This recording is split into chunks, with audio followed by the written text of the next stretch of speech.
the CRA's Google program. Is the applicant okay with that? Okay. Then so moved as read into the record by William Waters. So moved. So whatever. Not yet. Not yet. I'd like to amend my motion to include No, it's coming. the. And so there is a second then? Second. Public comment. Public comment, please. Do we have public comment? Any comment? No comment? Wonderful. All those in favor? Aye. Opposed? Motion carries unanimously. We'll hear HRPB project number 1500100215, which is brokers for the new construction of a new hotel structure and parking garage, including the historic waiver. I just want to say before we get started, I'm so glad it's not brown. Staff, please. As soon as you get it pulled up, we will start.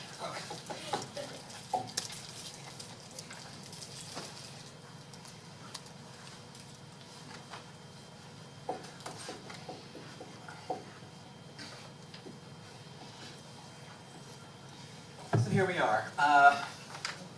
As we have discussed and provided direction to the applicant architect at the last meeting and subsequent telephone calls since then, you can see that there's been a dramatic change in how the building looks. There is a primary facade element, primary entrance element on the front facade. They have incorporated a number of bas reliefs or medallion type elements. Staff does have a couple of recommendations on those that were incorporated in the staff report. The window configuration has been simplified greatly. It does read much more now as a modern interpretation of the Art Deco style. Staff is supportive of the general concept of the whole building. I do want to reiterate that the extent of the waiver that the board showed some support for is a bit problematic for staff. We would have liked to have seen elements of the building at least brought closer to the street so there isn't such a huge gap from the sidewalk back to the major bulk of the building. It would have been nice too if this portion had actually been 2 stories in some fashion, even if it were a double colonnade. But we do understand the board and the direction that they gave the applicant, and so we would just want to reiterate what staff's concern was. We do want to work with the architect to better refine these elements and the medallions. These likely would have read more as vertical type things originally, and then ending in kind of a flourish at the top versus being the same and repetitive. And we've talked to the architect about this, and these are the way they model things, and that's a detail element we can work out, as well as the railing. The element here, which is the large fretwork, I guess you would call it, over the entrance, needs further refining. We'll go around the corner, if you will. Further refining how, William? It's a little heavy, and I don't think that medallion type thing that we've got on the front, this is really what's appropriate here. This might, if you look at a lot of architecture, this might have been a bas relief scene of some sort. And this may be a place that's appropriate for a mural or some kind of image, or a shallow sculpted type element, versus one of this sprayed across the top. And we will work with the applicant to have something that's appropriate for that, that will not be in conflict with the sign for the hotel that's coming. The elevation on the South Lake side has been greatly simplified. You'll notice that this has been pulled forward. If you look at the plans, they have incorporated retail space. There are still a couple of bedroom suites that have no exterior access to a window. The architect will continue to find the plan to make sure that that is in compliance with the Florida Building Code. And so some of the same concerns from the front elevation on Lake Avenue we carry around to this elevation, but we feel very strongly that this is a very complementary and harmonious approach to the building. They have changed the color. It is in a pink family with different shades and tones bringing out the various revealed elements that are on the building. So we would like to recommend approval for this. In reference to the Energy Star, as many of you may be aware, under our land development code, the sustainable bonus program was established to require additional contributions or expenditures in a project if it were a building over 2 stories. Half of that contribution is met through the restoration of a contributing property or a landmark property in Lake Worth. The other half is a commensurate dollar amount. The applicant has provided documentation of how the National Energy Star Certification Program works. We have evaluated that and looked at their documentation and do feel that it is an achievable aspect of the building. We are asking them to post a performance bond commensurate to be equal to the amount of that differential. That's been in, I think it's approved actually as part of your site plan. To sort of edify the public, there are a system of solar panels that are being proposed on the roof that will not extend beyond the balustrade element or parapet element, and I think this is there it goes. They will not be seen above this height here. They will serve to make the building much more energy compliant. The Florida Building Code already has in it a very stringent energy compliance factor, which makes it difficult to achieve further energy savings, and so for their committing that, we do give them some credit for having done that. And there are some interior elements and some green roof elements they've also incorporated as part of water retention and management of the structure. Also, the city's freeboard height when it comes to building elevation is 1 foot higher than what's required by FEMA, which was adopted a while ago, and we still maintain that. We are in the process of recertifying the city under the CRS program, Community Rating System, and this building will by default be built 1 foot higher in elevation, ground floor, than what is required by the straight FEMA. So we have, for quite a while, been considerate of and cognizant of the fact that Lake Worth does have some water and sea level rise issues that we need to address. I do think that with the improvements that they're proposing in drainage, the site itself will actually be in far better shape than it is now, even though it's got a building being built on it, because that site does not drain very well at present, and the alley is not the best. And it's going to be improved as part of the site plan approval. If you want me to go to the parking garage next, I can, or do you want to stop at this building and then do the next one? Let's get through the building. Both of them? No, I'm suggesting the building first. I'll go along with that, yeah, I think. Okay. Can we hear the applicant's presentation on? Thank you.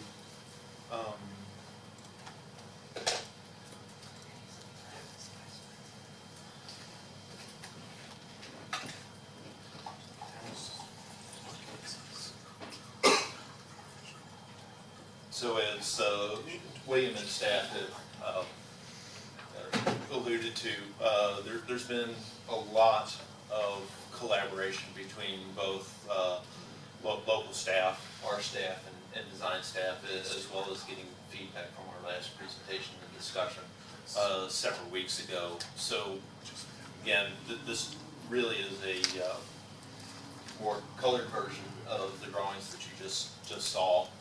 It does incorporate as much of a likeness of the proposed landscape in the renderings that we've provided. We've gone to great lengths really to kind of work together to create this, what we all feel is a much better design, kind of a transitional design as well, which is very tricky when you're going between 2 different styles of architecture.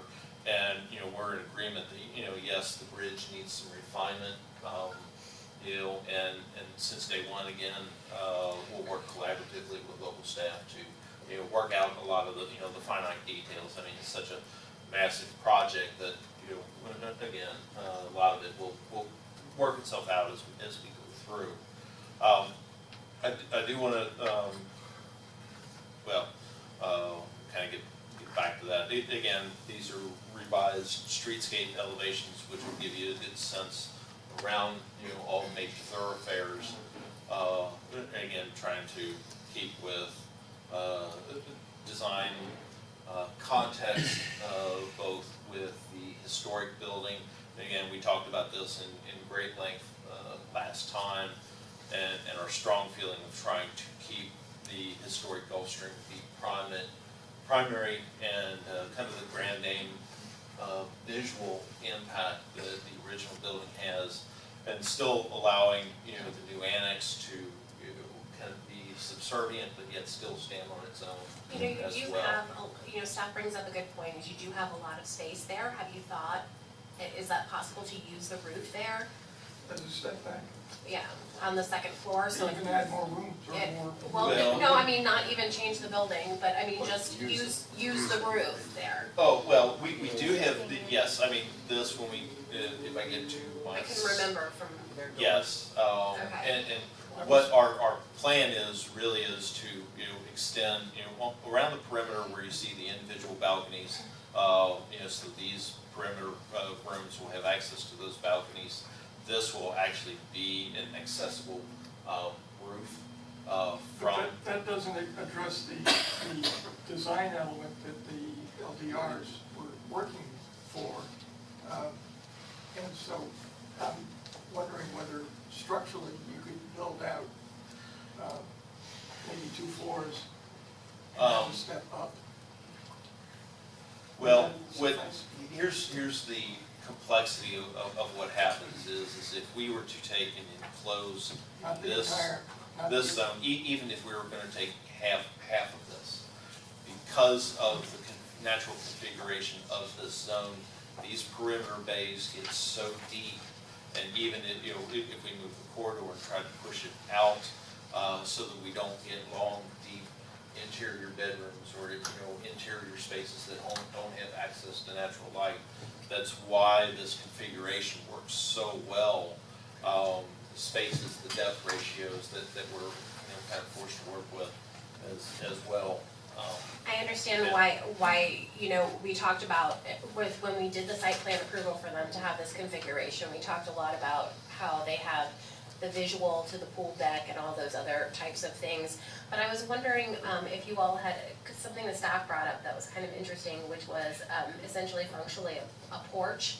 And I think you said the word colonnade on the second floor to visually step it out. So before you talk, I want to talk about this, because I know you're going to say, I already know what you're going to say, no, about the second story, so. But I think something that might address some of the board's concerns, you know, when we did that approval, it was a compromise approval, because we were like, we wanted to have the impact on the street, we wanted to have a place for the retail, but, you know, we do have that kind of thing. I think looking at this, something that might work for you all visually is to have kind of a colonnade that's almost stepped. So, and I'm probably speaking way out of my depth as a non-architect here, so, you know, maybe the architects can jump in or William could jump in, but speaking of taking your kind of concept, I'd like to maybe talk about, for the exterior approval, not an interior addition, but maybe like almost like a half colonnade, you know what I mean? So it's kind of a stepped visual when you look at it from the side, if you know what I'm saying. One of the things we were thinking about is that where this solid element is here, there could be a stacked colonnade going across at this width, and so it provides a covered area for those rooms on the second floor, and then a larger deck area for the rooms on the third floor. Also, since this deck is so large, and we don't really want to get inside of designing the building, but it would be nice if this became more of a public space that could be, because the view, if you sit out there and you're this tall, the view this way up the intercoastal is quite extraordinary. Well, I kind of had that same thought too, William, honestly, as if you didn't want to do kind of the step colonnade with the bedrooms, is there a way to also make it not public, like anybody from off the street could come, but a hotel guest could come and enjoy that patio? Well, can I first want to address the step colonnade, or the second floor colonnade, which from a functional standpoint, we would love to have, because we would have a second a much larger balcony. One of the issues that we do have to be very sensitive to, and in our experience with dealing with the National Park Services and the national designation, getting our tax credits, this addition is part of the rehabilitation of the original building. And when we go through the application process, what is built adjacent to the historic building is part of the approval process of the rehabilitation of the Gulfstream. So the reason why, you know, Tim has stressed to us, actually, and they have a lot of experience in historic rehabilitation, adaptive reuse, and including additional buildings that are attached. So that's great, so you're gonna open it up then to your hotel guests, so it can be a functional public space instead to satisfy kind of my thoughts, right? Because if it's not gonna be a step colonnade and we have this giant patio that only 4 rooms can use, how is that, I mean, that could be a usable space in my mind for your hotel operations.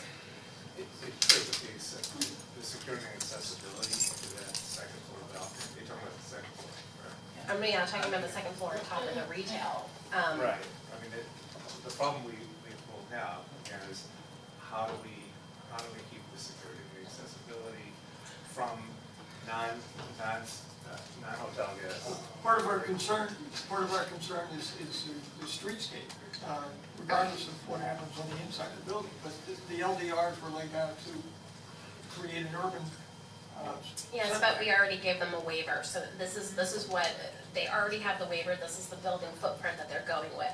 So if we're going to address your concern at this time, we have to address it through either the function or the use or an additional porch or colonnade, because they're, right, But that's what's driving our concern, is the LDR right. setback. I think you can do it, I think you can have a keyed access to that porch and allow it for hotel guests and manage it. There are ways you can manage that.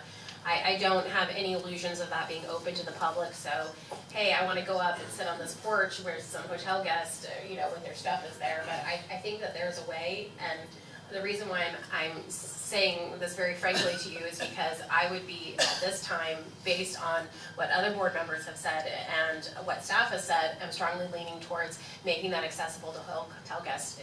And I understand to the public in general would not be an option, but I think that it should be a more usable space than a usable space for 1, 2, 3, 4, 5 hotel rooms. So, and Four. 4 hotel rooms. And I think that even if you marketed those rooms as a wedding space, or, you know, you had a party which could go and you had tables or something, you could charge a premium for those rooms for people and utilize that space for. I mean, functionally, I don't disagree with all, but again, you know, we're dealing with a hotel flag that they're gonna have a set of standards. We are, you know, if we open it to, even to, forgetting the public, but other hotel guests that are not, that we don't know who they are, or where they may be coming from, could be a security issue. I don't know that it, you know, I don't disagree that it'd be great public space.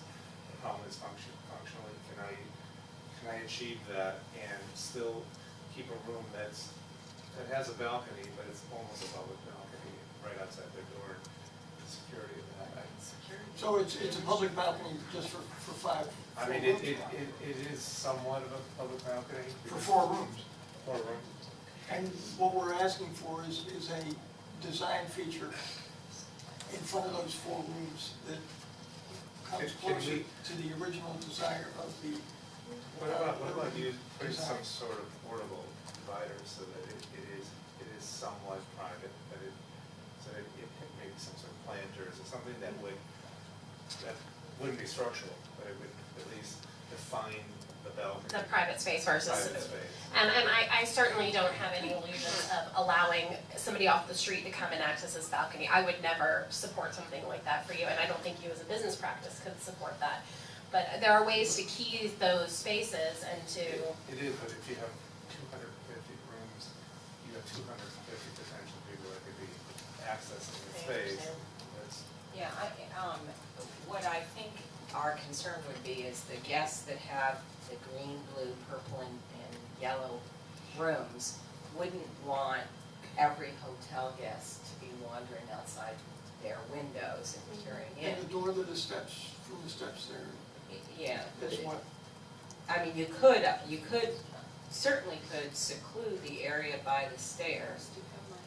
Well, I'll back up in, because this is accessible in a way to the public, it must have a means of egress to the door, so this door has to be here to let people off that space in case there were an emergency or a fire.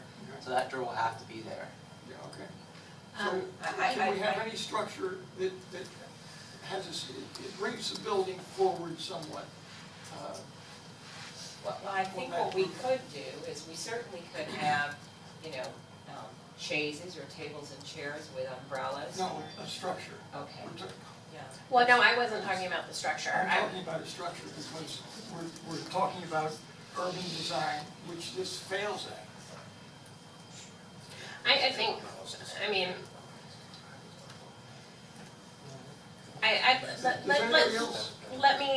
like to So hear I'd like to hear from Bonnie real quick and just let her finish her thought on that, and then. Let me ask the board if they have any. I just want to hear the applicant proceed. Okay. So what other hotels have done with, this type of space in other locations, they have created little portable planter dividers to give the unit person some sense of privacy and an area that belongs to them. And a seating area out there so that it can be used, it can be enjoyed, and the views can be appreciated. It isn't a structure, I understand what you're trying to do. We're not talking about the use of the rooms or. No, I guests. do wanna hear this though, I do, cause I'm kind of, But we've talked about it. no, but And she's, you're talking about I actually, landscaping and dividers. No. That's not what I'm talking about. no, she's talking about a way to get public access to it without doing any structural We're things. not talking about public But access. I'm talking about public access, not a structure, and I'd like to hear that. So we certainly can do that, and it allows for use of the space, and from the street perspective, they'll see use of the space. But this building having been pulled out, and I just wanna remind you that at the last meeting. When you were doing the dividers, are you talking about then allowing some other hotel guests other than the 5 rooms to use that? Well, You don't the have to have the whole hotel. Yeah, only in this corner area we could do that, and we could again segregate this space so that they're not peering into and looking into people's hotel rooms. So that, that no one is going to wanna be in a room where someone else has the ability to come out and stand outside their windows. But I think we can segregate this space on the corner, which actually would give you your maximum vistas, so that it still makes this area available to the entire hotel community, and these spaces can be segregated so that these people feel that they have some privacy. So we could do that. Okay, and now Bonnie, William was saying that you have to have, those rooms have to have access to that door. And again, these are portable planners, but actually, all of the people that would be staying here have access to their own units. So, I mean, it's as if they have a balcony. I mean, there's no exit. Well, it's really, in the fire prevention code and the Florida building code, it effectively made almost everybody unresponsible for whatever their actions may be. And so if somebody gets up here and can't get out, this door has to be available for them to egress if they need to, because someone could get out here and all these doors are locked. I locked myself out of my own condo once, and then I had to have a different way out, so I know it can happen. But I think we could work out meeting both the fire prevention code and the building code to achieve something as what Ms. Miskell described.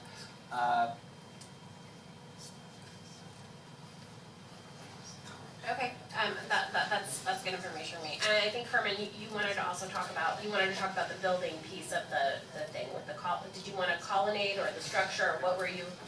Something as a bridge to bring some of the buildings forward. It could be as economical as a colonnade or I don't think we can talk about moving the actual building because we've already given them the waiver for this footprint. The footprint. Right. We're talking about the roof access. Right, well, the only thing you could consider probably would be the colonnade for because that's an exterior. I would like to do that. Can I make a suggestion? I know the step back from the street is problematic to the staff. We're also concerned with the historic element. What if we, and we wouldn't be adverse to adding a step back second floor colonnade, as long as we don't have it doesn't impede on our ability to acquire the tax credit. When would that be decided? Well, it's something, Can it be proposed and then staff would be aware of its rejection? No, the elevation of perspective. When would it be decided from what's that? Whether it was acceptable to your historic standpoint? Well, we don't decide that, but what we would do, and we would like to have that, it's a great suggestion. I'm just worried that it may impede, it may not, on our ability to get it. And It's my very question discretionary, is- the whole process. If we can do it, and we would, and is there a way that we can? We can write the conditions so that we say that if you propose that to the National Park Service and they turn it down, that you don't have to have it. I think we can easily write, William, do you feel like we can write Keep in mind that? that you are a certified local government, which is a registration under the National Park Service, that we have a preservation ordinance, an appropriate board. There will be a time at some point that the National Park Service will ask for comment from staff on the proposed tax credit application. What we would like to do, be able to work with him, is that there's a line here where there is solid versus void, and trying to bring out that second floor colonnade, at least a minimum, this bay width. If you go back to the floor plan, come out to this point, and then have it be this width, so it will actually align with this. So this, another piece may be that wide there, and this wide here. And then your third floor rooms would have a nice balcony as well, versus the little shallow one. I would, encourage that the board let us work with the applicant to try to work out having that be part of the tax credit application, and I don't believe that will have any negative impact on the application. There's two things that I think, from my thoughts, just to let the board know, I'm very interested in the colonnade. I think Herman brought up a great point, and you did too as well, William, and I think that adding that to the application, but writing the condition so that it can be removed, is acceptable. But the other piece that I feel strongly about is the ability to have a little bit more life on that balcony. And so I'm going to call on you and Amy again to maybe do some condition crafting while we're, because I would like to see the colonnade subject to the approval of the National Park Service, because they can't do this unless they get their tax credits. So I don't want to do anything that impedes your tax credits. But at the same time, I think you can recognize everything that the board's been discussing is that there is a visual benefit to stepping that back. And I think it's going to end up, a functional benefit for you, a visual benefit. I think it's going to make a better project all around. I would like to also amend the condition for that particular corner, like Bonnie was discussing, to allow for public access into that corner. But I want to make that condition contingent upon the fire code and your approval and building, the building and the fire code, to make sure that I would like an if feasible condition, that it's required if feasible, okay? And I think that it will be feasible. I really believe